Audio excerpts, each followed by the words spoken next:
Si tu l'as, tu le mettras où ton César? D'abord, j'ai pas eu beaucoup de prix, mais les seuls petits prix que j'ai eus, en fait, ils sont dans mon salon, cachés, comme si j'en avais un peu rien à foutre. Mais quand même, il y a tout un endroit où on peut les voir. Et donc, ça veut dire qu'il y a quand même une vanité qui résiste bien.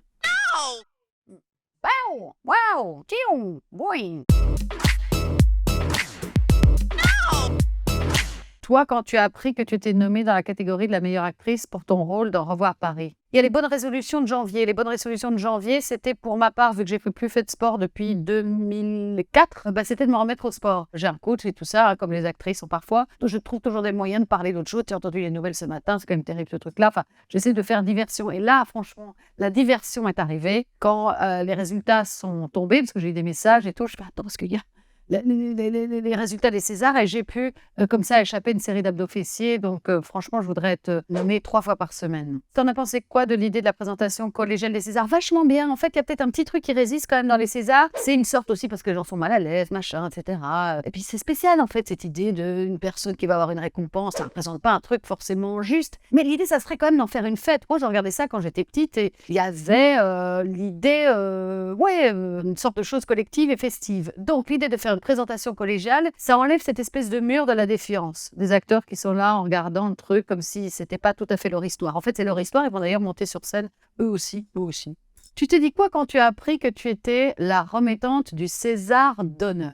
En fait, je savais déjà que j'étais nommée, ce qui représente pas forcément un stress inouï, mais enfin bon, je sais qu'on va être un peu occupée et prise ce soir-là et que la tête risque quand même un peu de tourner sur elle-même, donc j'étais pas à fond pour remettre un César. Puis on m'a dit c'est David Fincher. Je suis fan de David Fincher, comme énormément de gens. Gone Girl pour moi c'est un film, c'est un chef-d'œuvre total. Et quand j'ai découvert Fight Club et Seven avant ça, bon c'était, j'ai envie de dire, il y en a un et un après. Donc j'ai dit oui. Maintenant, il va falloir savoir quoi lui dire. Voir une comédie nommée 11 fois au César, ça t'a rendue heureuse? Oui, grave, surtout quand c'est l'innocent de Louis Garrel. C'est difficile de faire une comédie réussie comme celle-là. Là, il y avait quelque chose de particulier dans le ton, dans l'investissement des acteurs, dans ce qui était raconté. Moi, ça faisait très longtemps que j'avais plus accès à un film comme ça. J'ai été le voir seule. Je suis revenue avec une allégresse supérieure. Donc oui, je suis extrêmement heureuse que cette comédie soit nommée 11 fois L'innocent de Louis Garrel. Le film que tu aimerais vraiment voir récompensé cette année, Les Enfants des autres de Rebecca Zlotowski. Merde, il n'a pas de nomination. Le film que tu aurais aimé voir nommé cette année. Le fait qu'il n'y ait vraiment aucune femme dans les meilleurs réalisateurs, réalisatrices, on ne peut pas ne pas dire que du coup, ça veut dire que dans un inconscient collectif, l'idée de la maîtrise n'est pas purement féminine. Et c'est un inconscient collectif qui concerne les hommes comme les femmes. Il n'y a eu qu'une seule fois un César donné à une femme, c'est en 2000 Tony Marshall, donc on ne peut pas contourner cette idée-là. Peux-tu nous parler de tes projets pour 2023? Franchement, j'ai quand même tourné 4 films l'année dernière, donc les projets vont être plutôt la somnolence.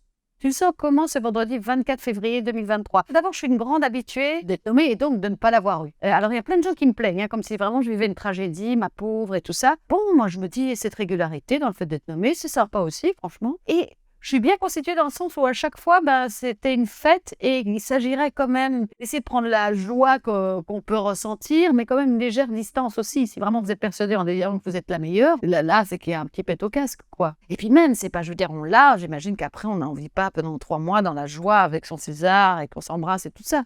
Bon, comment je le sens vendredi 24 février 2023, donc extrêmement bien, quoi.